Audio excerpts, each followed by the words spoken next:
Thank you, Karine. Sorry, I wasn't sure. Just one more on the lab leak news from the Department of Energy. With all of this information coming out, and obviously the president had ordered a multi-agency effort that included the Department of Energy to try to, get at the origins question.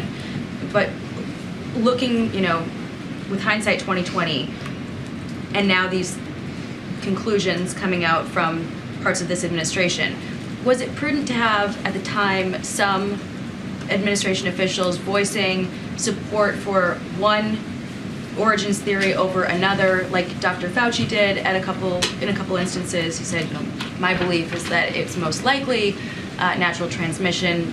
Dr. Collins at one point sent an email to Dr. Fauci that was discussing the lab leak theory as a conspiracy theory. So given where we're at now, looking backward and with respect to how we talk about these things, if it ever happens in the future, is it prudent to have members within the administration voicing support for one theory over another if there isn't a consensus at that So time? I do want to speak to Dr. Fauci because the political attacks on someone like Dr. Fauci, who and public officials more broadly, but Dr. Fauci, who has spent his career saving lives, and whether it was the AIDS epidemic or as we are just coming out of this COVID, this once-in-a-generation pandemic, these attacks have been counterproductive. They have not been helpful.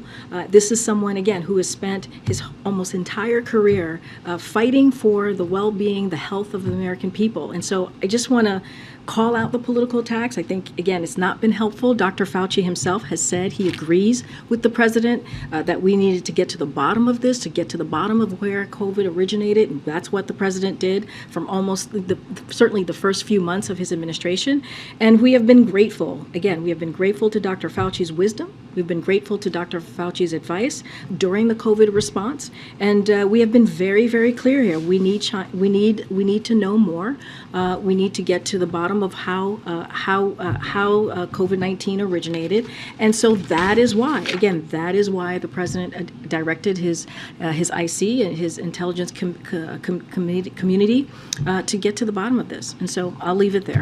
More broadly than Dr. Fauci, though, I guess what I'm getting at is there was not so long ago a point where anyone asking the question of whether a lab leak was a credible theory that should be looked into, a lot of those people were derided as fringe, conspiracy theorists. So are there lessons learned, looking back about how we discuss theories when we don't have all of the answers? So here's what I can tell you is the president's commitment to getting to the bottom of this, right? That is what's the most important, so that we can share this with Congress, we can share this with the American people. That is why he asked the IC to do its work. And right now, there is no consensus. There is no consensus. You heard this from Jake Sullivan yesterday. You heard this from my colleague just moments ago. And we're going to do everything that we can. The president is asking his team to do everything that they can to figure out where it originated, because of what could potentially happen next, because of the potential of having another pandemic. And I think that's what's most important. That's what the American people should have confidence in, is that you have a president that wants to get to the bottom of this. Go ahead, Kelly.